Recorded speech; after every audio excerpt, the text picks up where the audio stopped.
What up, guys? Your boy Quake back with a brand new episode of the Diverse Mentality Podcast, number 415. And once again, I apologize, guys. I know I keep starting these podcasts off apologizing. Just my schedule, like I said, has been on and off. And just, yeah, that's all I can say. There's really nothing more I can say to it. It's just been on and off. But I promise you guys, I will be back on regularly scheduled programming, hopefully this upcoming week. I can't promise anything, but I hope so. Yeah, I just want to go over some little quick things. Shout out to the World Cup, Spain winning, cool.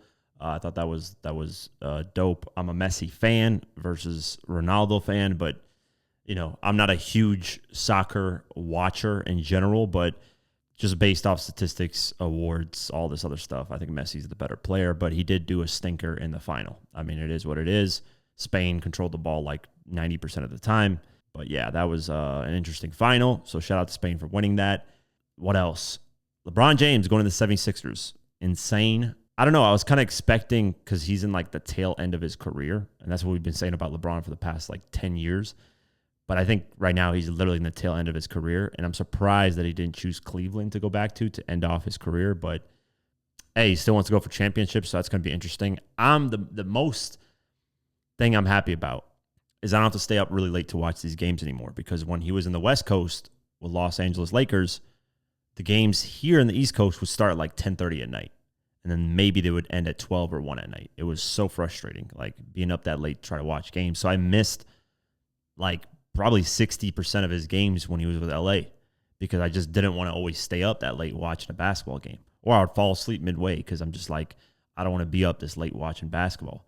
So now that he's back on the East Coast, the games are going to start at like 7:30. So it's way better, and it ends at what, 10:30? I'm fine with that. That's way more watchable. So that's really what I'm excited about. So yeah, that was cool. And then, yeah, just other stuff like that. I don't really know what else. I wanted to kind of cover different topics as the podcast go on, some stuff that's like outside of hip hop as well. But I was going to throw them in this podcast, but I was like, I don't know. Some of it's kind of way out of there, like Andrew Tate getting locked up and, just other stuff that's going on.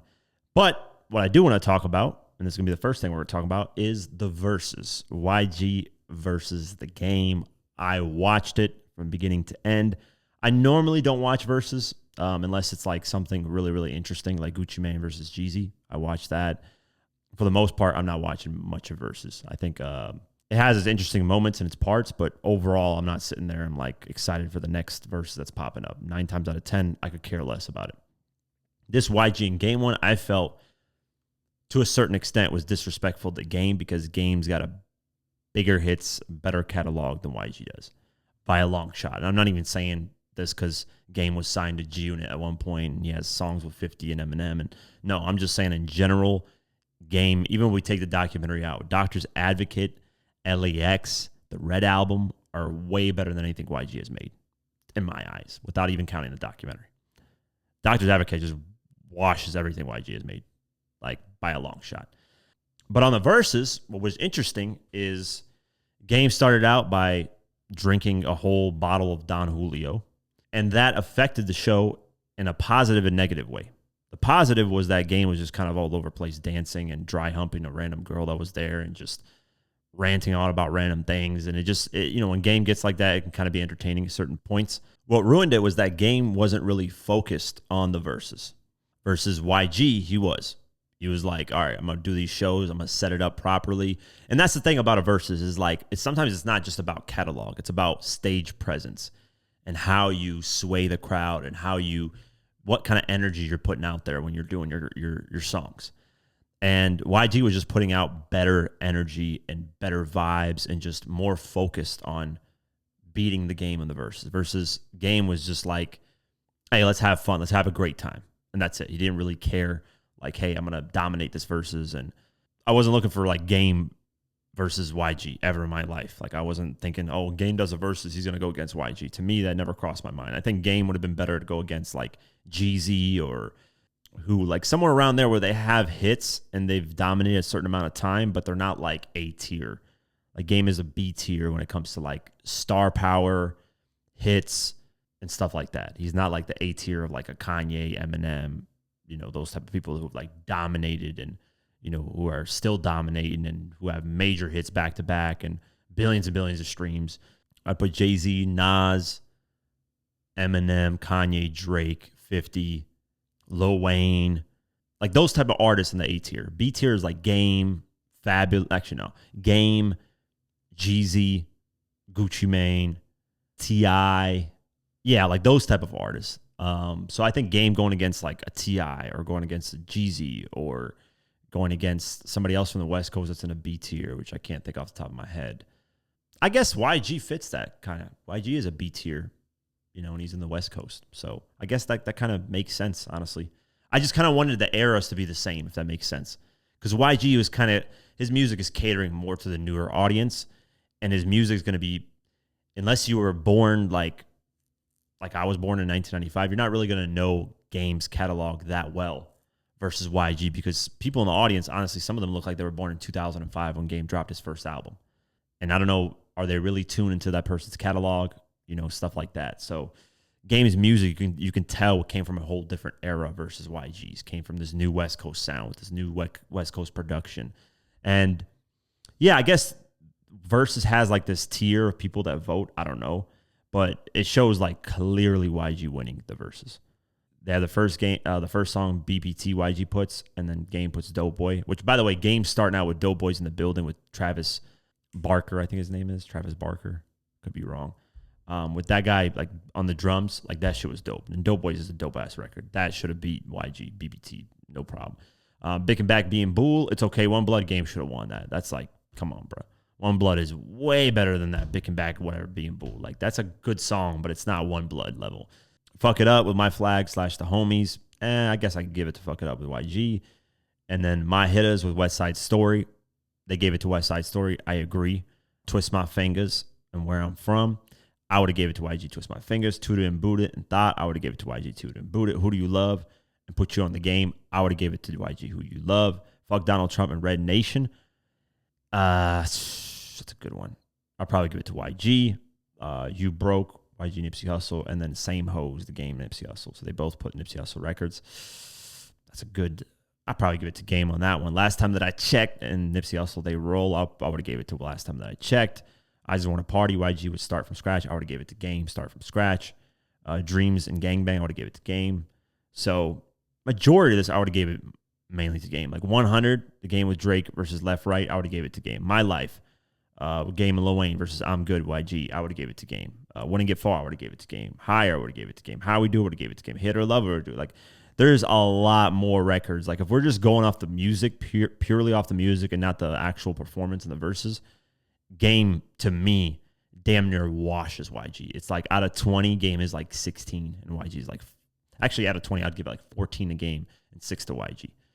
But because VERZUZ is not just solely music, it's about performance, it's about crowd control, it's about all this other stuff, YG won that, like in terms of the VERZUZ. In terms of music, purely music, Game beats him, I think, by a long shot in my eyes. But it was fun, man. It was cool, man. Game, held it down for Drake too and said, anybody got a problem with Drake? Like, hey, I don't care. I'm rocking with the boy. And then he shouts out 50 and just, it was awesome. And it was a cool vibe. And it was a little bit too gangsta, I think, to a certain extent. Everybody was talking like just street blood shit all day, every day in the verses. So that was a little bit too gangsta for me. But other than that, it was cool to watch. So hopefully the next verses is something, similar to this or something like with some top tier artists. Speaking of YG, he was detained right before the verses. Actually, I think the day of. And they were executing a search warrant for Drakeo Tha Ruler, because there's rumors and ties that they're saying that YG had something to do with his death.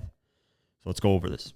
YG had a run-in with California Highway Patrol and a SWAT team in Burbank, California this morning. According to TMZ, the artist was detained but eventually let go as a search warrant was executed on a property linked to him. As the reports indicate, the warrant was related to the 2021 stabbing death of West Coast rapper Drakeo Tha Ruler. YG has been linked to the incident in the past, although he has denied all involvement. At this time, it is unclear what authorities were hoping to find while executing the warrant. It is also unclear if they did, in fact, find anything. CHP went on to make a statement to TMZ confirming that this was not an arrest. Instead, YG was simply detained while the search was taking place. He was ultimately let go. Continuing on, he joined a complex like little press conference talk about his versus battle. And on there, he got asked about Drakeo the Ruler. So let me play this clip for you guys. Yo, YG, on the song We Know the Truth, you have the line, they say I murdered this, they say I murdered that. Well, if that was true, you'd be a fucking rat. I'd be in the cell sleeping on a rack, but too bad that ain't a fucking fact. Why do you feel the need to address this now? Just too much like talk on the internet, you know what I'm saying? Too many motherfuckers hitting me. Is you alright? Kids, dad, are you going to jail? All that type of shit. And I'm just like, yeah, it's too, like, me being silent and living by the law and the, you know what I'm saying, rules, shit from the streets was like, I'm going to speak on this, but I'm not going to, you know what I'm saying, I'm going to still stand on, like, the law, like, in the rules of this shit, but I think it's time for me to, like, speak my piece, you know? So there you have it. I mean, there has been a lot of things tying YG to this, and here's an interesting one. Drakeo the Ruler's security guard comes out and says he allegedly saw YG with a knife in his hand backstage. So let me see exactly what he said, because I don't want to misquote this guy at all. A former security guard for Drakeo the Ruler testified under oath that he saw rapper YG produce a knife and slash it toward him during the 2021 backstage fight, in which Drakeo was fatally stabbed, according to recently obtained deposition excerpts. Alaric Cooper III, who was part of Drakeo's security details that once upon a time in LA Festival, said YG was front and center during the December 18, 2021 brawl and was one of the three men he saw carrying what appeared to be short, improvised knives. He said YG, whose real name was Keenan Jackson, was wearing a ski mask, but he recognized the rapper's hazel eyes as he tried to protect Drakeo, whose legal name was Darrell Caldwell Jr. Representatives for YG did not immediately respond to requests for comment. The excerpts come from Cooper's March 19, 2025 deposition, which surfaced last month in a court filing by attorneys representing Drakeo's family. The weird thing, the funny thing is this, like, I recognized him. He had a ski mask on, but I recognized him because of his hazel eyes. Like, is that enough to say that you know who's the person that stabbed him? That's kind of crazy. I mean, you can kind of recognize somebody like if you know somebody and you can kind of recognize them through the mask to a certain extent. But I don't know. I just remember this event being the first time 50 and Game were supposed to be at the same like festival. And that never ended up happening. Game ended up going out there and performing, but after that, the whole stabbing thing happened, and I think the whole event got canceled after that. So that would have been cool. That would have been cool to see 50 and Game like at the same festival doing their thing. But that's the kind of testimony or the deposition from the security guard. So they're kind of pointing the finger at YG. So, I mean, we will see, man. We'll see what happens. The feds are clearly investigating something. They got something that's going on with YG relating to this event. It's been a long time, 2021, and there has been no official people caught or locked up or anything. So there's going to be something that comes out of this eventually. I mean, there's only so long, especially in today's time with cameras and evidence and DNA, that there's only so long that it goes unsolved. This isn't like Tupac and Biggie in 1990s where you get away with a lot more stuff. But we'll see what happens moving forward. It's crazy. Speaking of Tupac and Biggie's whole murder cases, Tupac Investigator has poked holes in Keefe D's case. So let's go over this. We're weeks away from Keefe D's trial date, a moment that fans of Tupac have awaited for 30 years. However, it's also one that ties into some broader issues going on in hip-hop culture. One person who has investigated Tupac's death, RJ Bond, appears to be slightly skeptical of the direction of this trial. In particular, Bond believes that some of the evidence that investigators are presenting against Keefe D is flawed. The filmmaker and longtime investigator RJ Bond argued that the prosecution has relied heavily on Keefe D's statements rather than physical evidence surrounding the 1996 murder. According to reporting from All Hip Hop, Bond believes that raises significant questions about the strength of the state's case. You have a man being charged and potentially convicted for something he said, Bond explained. Now, I don't know about you, but that's not the kind of country I want to live in.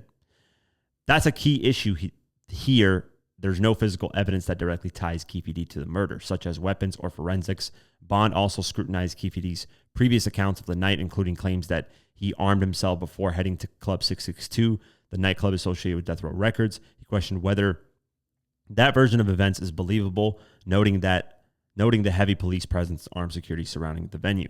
He also revisited Keefe D's 2008 cooperation agreement with law enforcement, arguing the statements were made while he faced serious drug charges and was seeking favorable treatment. Bond contends those circumstances could affect the credibility of admissions now being used against him. Keefe D has consistently pleaded not guilty. His trial is scheduled to begin on August 17th and is expected to last 6 weeks.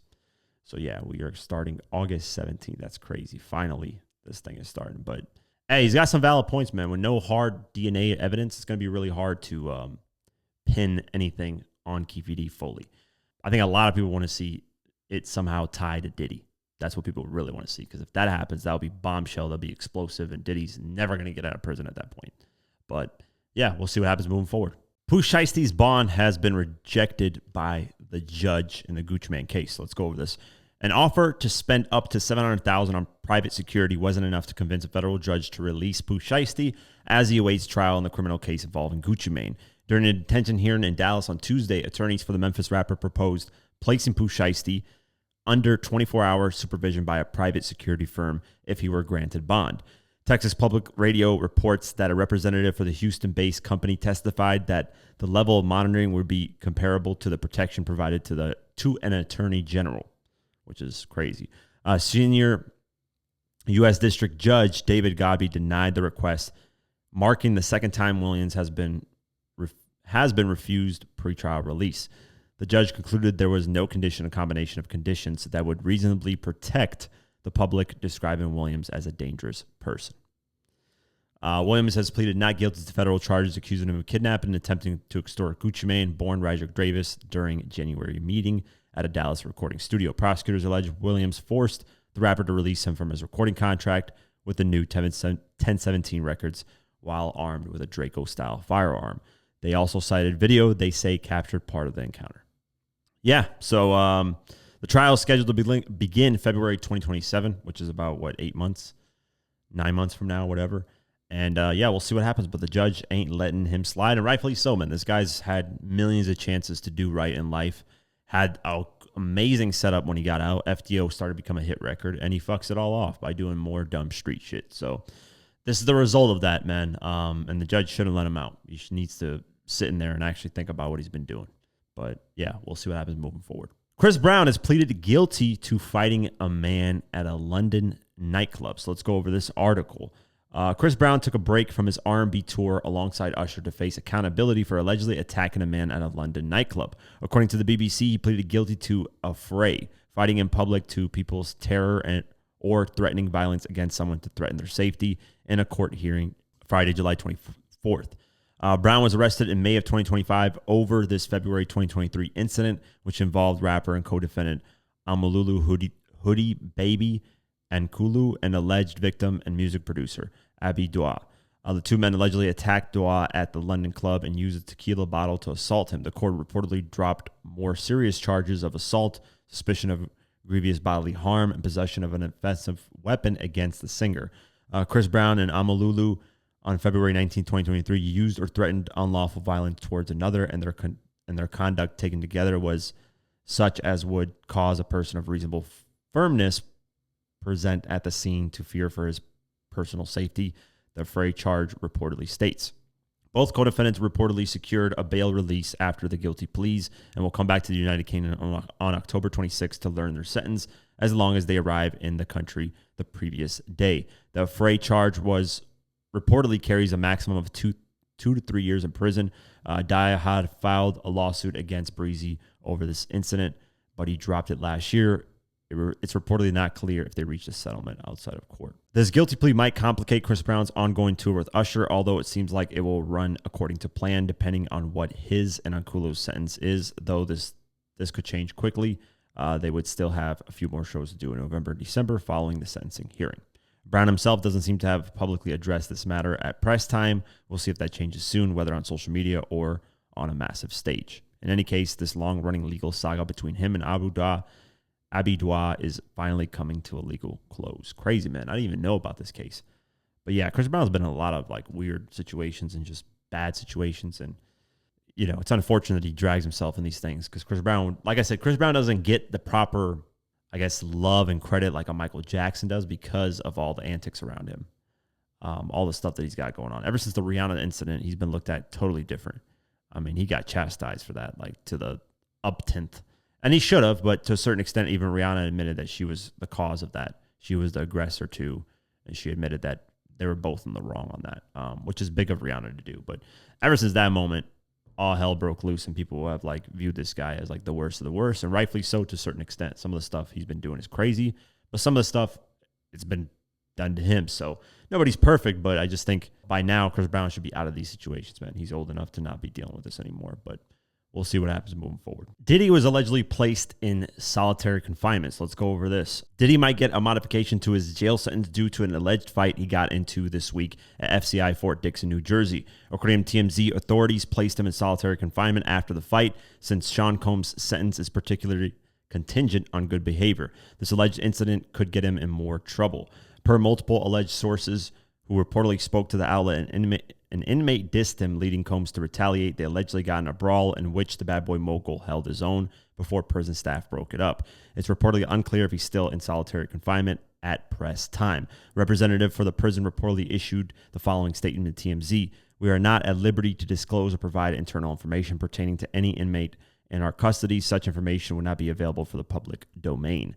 Also, the Federal Bureau of Prisons reportedly stated it doesn't speak on disciplinary matters or other information regarding individual inmates due to privacy, safety, and security concerns. When asked for comment, Combs' representatives have reportedly not answered requests for comment at press time. We will see soon if any information emerges about this alleged incident, whether from law enforcement or Puff's camp. Per reports, our authorities immediately placed him in solitary confinement after the alleged brawl, although his current status remains unclear. His current release date is February 2028. So we'll see, man. We'll see. I don't know what fight he got into. Maybe somebody said something disrespectful to him, or maybe this will add time to him. Probably won't, because Diddy is Diddy. He's got money, so they're giving him as best treatment as possible. So he's still going to come out in February 2028, regardless, or maybe even earlier at this point. But we'll see. Maybe it actually backfires on him, and he actually has to do more time. But crazy that it happened. Continuing on, Trey Songz dodges prison time for an alleged fight at a New York club. Trey Songz has always found himself under fire for various misconduct allegations, but he can at least scratch one legal issue off his schedule. According to Billboard, he will not face any prison time after pleading guilty in connection to an alleged fight he got into at a New York City nightclub last year. A New York court sentenced Songz to 1 year of conditional discharge for a non-criminal violation entailing second-degree harassment. He allegedly punched a man at Times Square Club Drama, which authorities arrested him for back in December. That arrest also entailed a felony count of criminal mischief, but the Manhattan District Attorney's Office dropped that count as Trey's lawyer, Mitchell Scruser, argued other aggressors, not his client, were responsible for destroying over $1,500 worth of hookahs, DJ equipment, and sofas at the hookah lounge Mira. As for the drama incident, the singer faced charges of harassment and misdemeanor attempt assault, which he initially pleaded guilty to in April. However, following mental health treatment and his compliance with court-ordered rules, the court allowed him to withdraw the assault plea and only face a non-criminal harassment conviction. We are very pleased with this resolution, Songz' attorney reportedly stated. He will not face any jail time or probation unless he gets into legal trouble within the next year. Trey Songz, has like an astronomical amount of controversies, lawsuits, sexual assault suits, and just things left and right. I mean, we've reported on it probably millions of times. That's probably contributed to his fall off musically, where people just aren't checking for him, and musically he's not there anymore. But I remember, man, when I was in high school, this guy was like the biggest thing since sliced bread. Every girl that I knew listened to his music and loved him. So kind of crazy how big of the fall off that has happened, but we'll see what happens moving forward. 50 Cent waits until your album sales to finally diss you, because this is the first time in a long time that 50 Cent has addressed Rick Ross directly on his Instagram page. For those that don't know, 50 and Ross have been beefing for ages, but Ross released a new album called Set in Stone, and the album hasn't really been performing that well.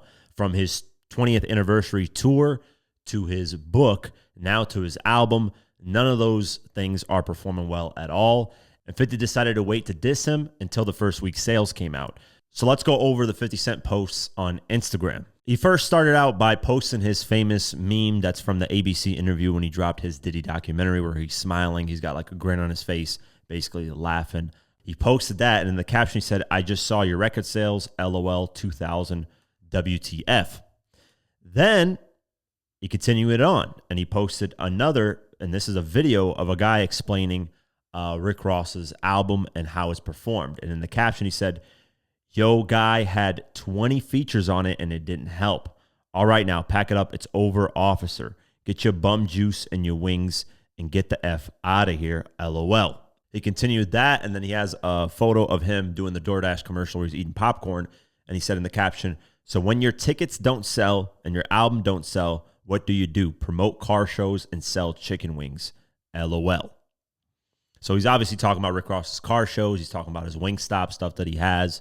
And he's, referring to his Port of Miami 20th anniversary tour, which I talked about a while ago, struggling to sell tickets. He was struggling to sell tickets even in his own city of Miami, which is crazy because usually if an artist struggles to sell tickets like somewhere where he's not from, it's far away from his like for example, 50 being from New York, when he did his Final Lap tour, he didn't sell out in Florida because he's not from there. Obviously, that's more of a Rick Ross fan base. That's more of Kodak Black, whoever's from Florida, artists like that. He sold like 85% to 90% of his tickets. Versus in New York, he sold out so quickly, he had to add an actual date on his tour. So it was like 3 nights in New York. I think 2 nights, and then he added one like an area close by. But yeah, when the artist is from that area, usually they end up selling out that spot because, hey, I'm from here. I've built a fan base here. I'm loyal to this place. I mention this place all the time in my music. It makes sense. But Ross was struggling to sell, and this venue only had like 3,000 capacity, so it wasn't really, really huge. And he struggled to sell that. He sold only like 40% of tickets, which is crazy. So that's what he's referring to here. And then he posted another video, and this is him on Ari Melber's show. And on there, Ross says basically his album's the bomb. Like it's the greatest thing ever. Like how people say it's fire, it's the bomb. 50 then, and the caption said, "That ish was a firecracker. Only friends and family got it. LOL.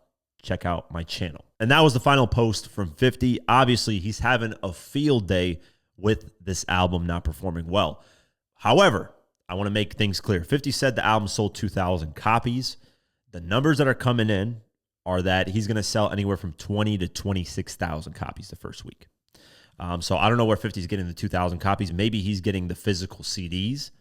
And if he's thinking of physical CDs, I'm going to tell you, 50, you're very, very old school because physical CDs don't really sell. It's rare that any artist can sell a physical CD anymore.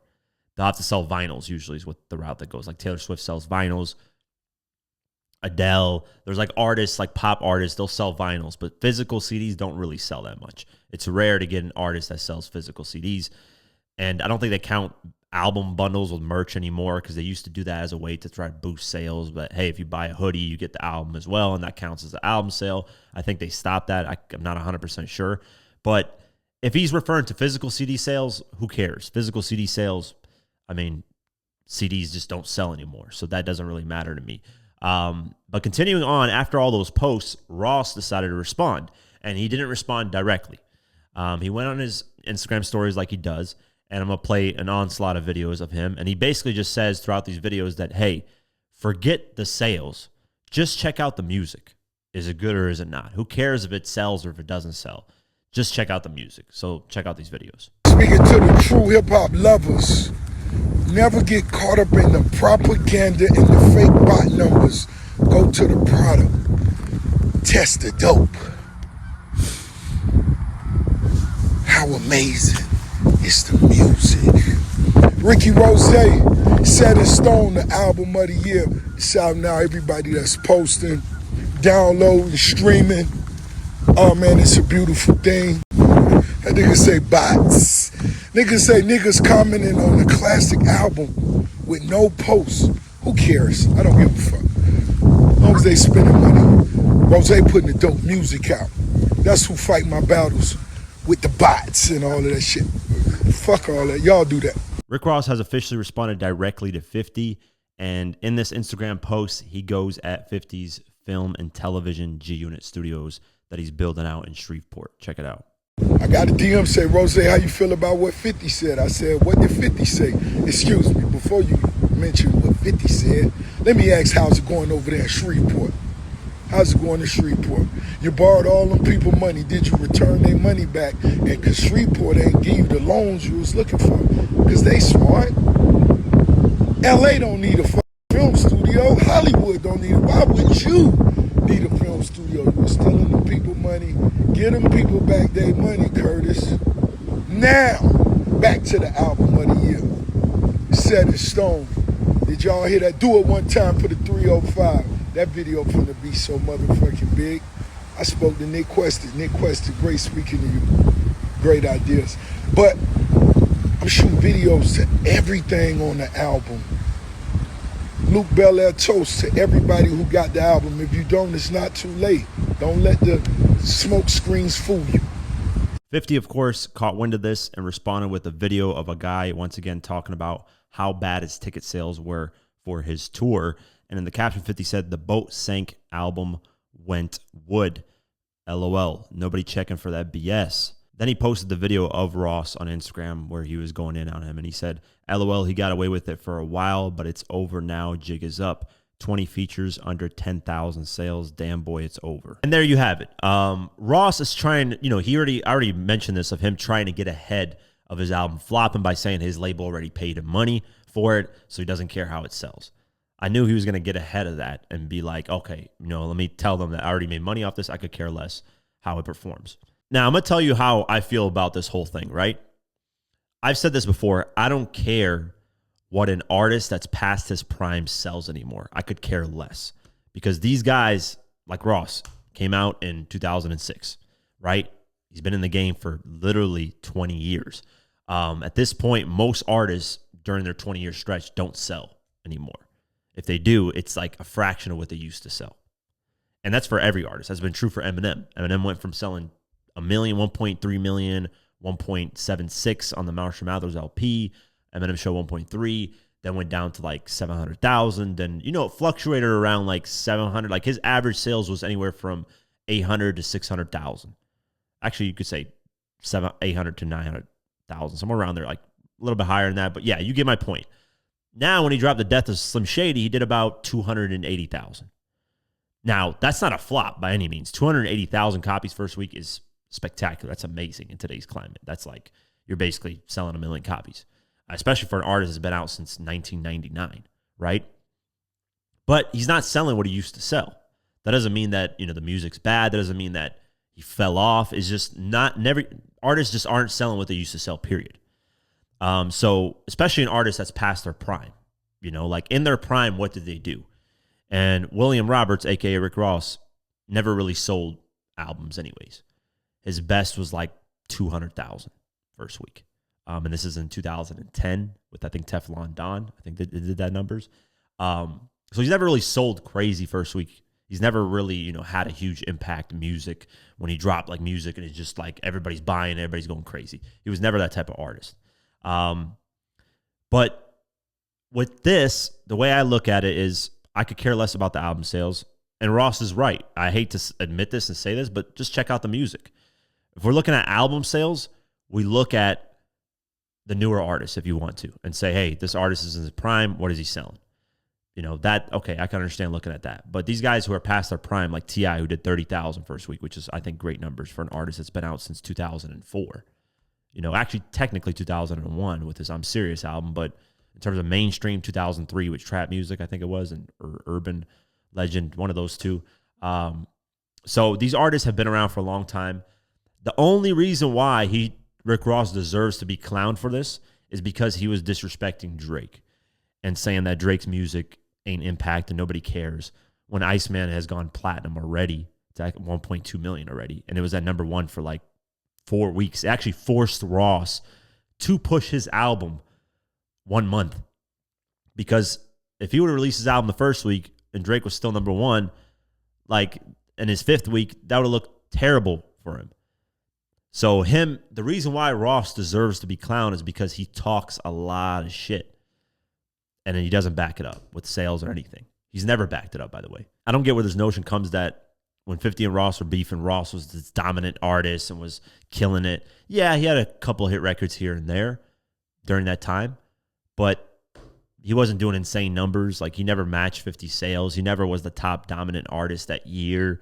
So, you know, this guy talks a lot of smack, but never backs it up. Never. So that's why he deserves to get clowned. Not because of the sales, but because he's the type of person that talks so much smack that, you know, look, like Drake outdid this guy tenfold. Now, I want to talk about 50. And this is, listen, I'm the biggest 50 fan. Y'all know me. I get comments, so you're dick riding all the time. You're this, you're that. All you do is side with 50. But here's a part where I'm not being biased. But this is not going to get out there. People are not going to watch this. They're not going to be like, oh, Quake was neutral in this, because this is not the clips that people refer to whenever they roast me for being on 50's side all the time and saying I'm a D-rider and all this stuff. Here's the reality. 50 is scared to release an album. That's why he hasn't dropped an album in a long time. He's scared of how the album's going to perform. Now, before 50 Cent, in hip-hop, now I was young, right, before 50 came out, you know, in 2003. When 50 came out in 2003, I was 7 years old, going on 8 years old. Very young. So I have no idea about before 50 that well. I knew of Eminem a little bit, but other than that, didn't really know much. But before 50, a lot of people say, in interviews, I can actually look at this from the 90s with Tupac, Nas, Jay-Z, anybody who was in the 90s that was popping to Eminem. Before 50, artists would say, oh, my album went gold. My album went platinum, man. I'm out here, you know, I went platinum. People were going crazy over that. My album went gold. They were going crazy for that. Oh, my album went double platinum. They didn't mention first week sales until 50 got in the game and was like, look, I have the largest debut in hip-hop album of all time, 872,000 sold within 5 days. And then he started bragging about first week sales. And then The Masker does 1,140,000 within 4 days. It's the fastest selling album from a black artist in music history since SoundScan started counting in 1991. So, of course, 50 is going to brag about first week sales and just overall sales. But he's the one that introduced that into hip-hop. And just even in the music industry, period now, even in all genres, they look at first week sales. He's the one that made that cool. And as the years have gone on, it's the reason why he's not releasing music. And I hate to say it. I'm a huge 50 fan, but let's be honest. Let's be 100% honest. 50 is scared that if he was to drop an album, it would flop. Now, what does a flop look like for artists that are way past their prime?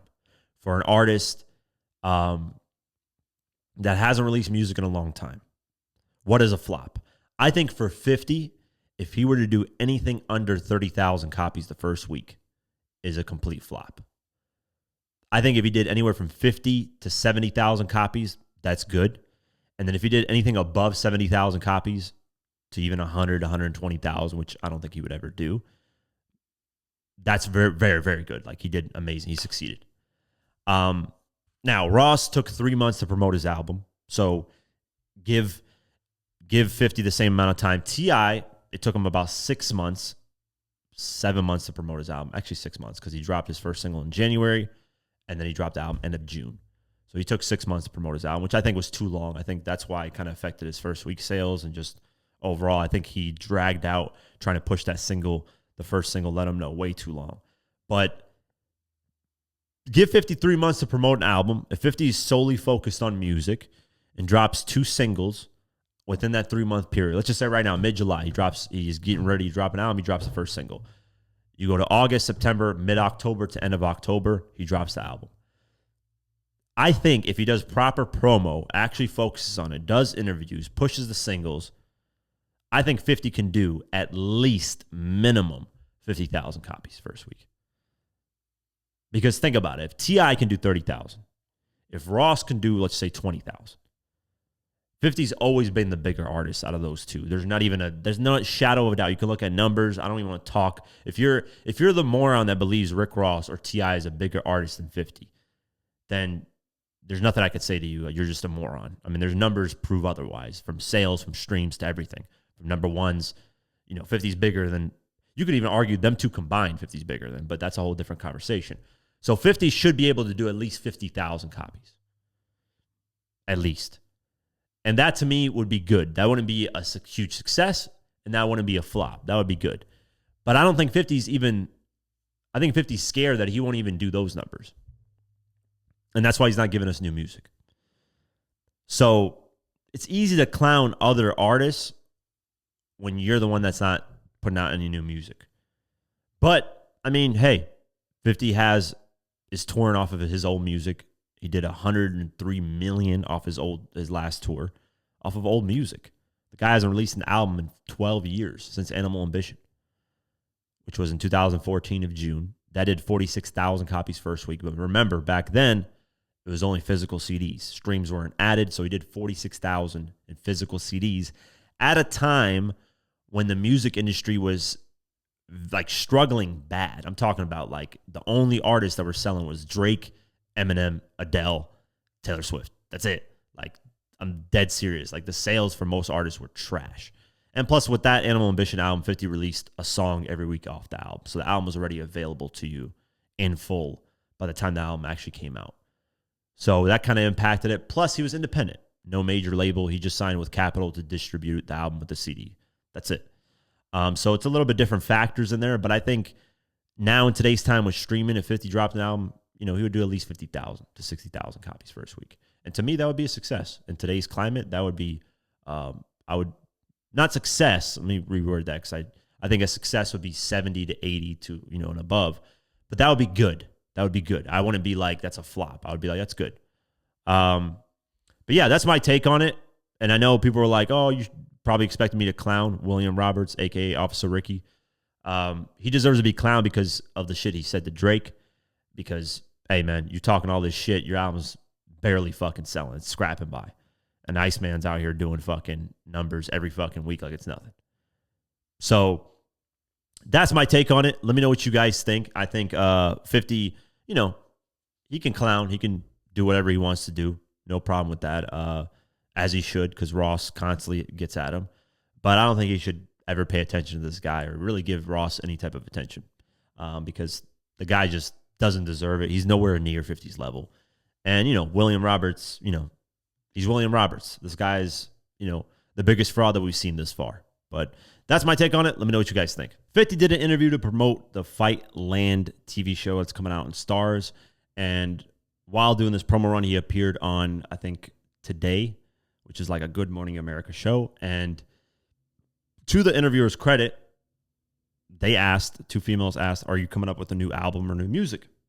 And 50 always has this response that is just, oh, I'm coming up with a new song, which it's better than nothing, but I just hate. I wish like he would just say, yeah, I'm working on a new album and it's going to come out, this time, blah, blah, blah. And there was a lot of momentum and talks about him. I think when he was beefing with Papoose and all these people, Jim Jones and Fabulous and all this, T.I., there was pressure on him to release music. And I think he was gearing up to drop a mixtape probably called The Algorithm, and just never did it, which is unfortunate.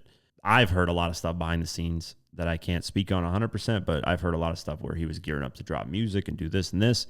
But I think because the kind of beefs died down and he just kind of moved on from the situation, and now he's just dropping a song. But he revealed that there's a song that it's probably the theme song of the Street Fighter movie.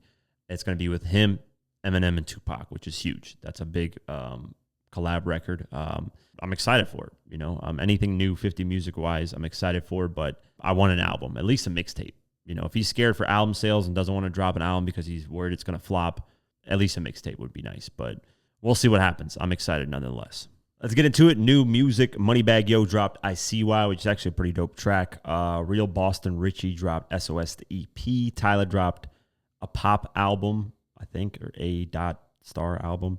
And that's really about it in terms of music. Continuing on, let's get into the album sales.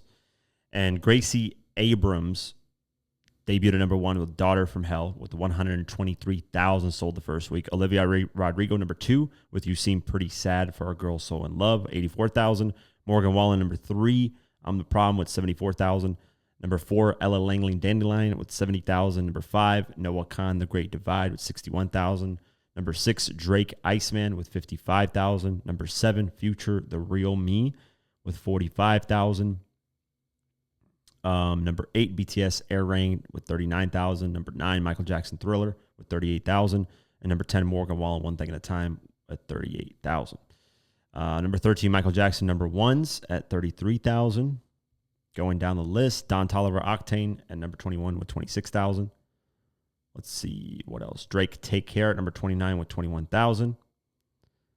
Number 35, debut Tory Lanez Made You Think I Was Gone, but with 19,688. Larry June debuted at number 38 with Who Coppin', 19,270. And this is the funniest part. Tory Lanez is locked up, right? The prison inmate has beat the correctional officer because Rick Ross, a.k.a. William Roberts, debuted at number 46, was set in stone at 17,189 copies. Now, 50 was making fun of his sales because he sold about 2,000 copies in pure album sales. So there you have it. Pure album sales is physical CD sales. He did 2,000 copies of physical CD sales, but most artists don't do much in physical CD sales. So clowning somebody on that, I don't really understand, but hey, that's 50 for you. And that's it for the album sales charts. Let's get into it. Choosing Texas, Ella Langley still at number 1, which is crazy. Number 2, I Knew It, I Knew You, Taylor Swift. Number 3, Be Her, Ella Langley. Number 4, Hate That I Made You Love Me, Ariana Grande. Number 5, Dracula, Tame Impala and Jenny. Number 6, Boston, Stella Lefty. Number 7, I Can't Love You Anymore, Ella Langley and Morgan Wallen. Number 8, Man I Need, Olivia Dean. Number 9, So Easy, Olivia Dean. And number 10, I Just Might, Bruno Mars. Finally, Janice STFU's out the top 10 at number 11. Janice, shut the fuck up with Drake. Going down the list, Spin That, Young Miami. That's climbing up the charts. It went down a little bit, but it's still at number 19. Pretty cool. California Girls, Future, number 23 debuts. That's the highest charting song off the album. Drake, Shebang, number 25. Future, Fuck Interview, number 28. Future, Konnichiwa, number 29. Cinderella, Mac Miller, number 30. 1-2 Future, number 33. That's all debuts here.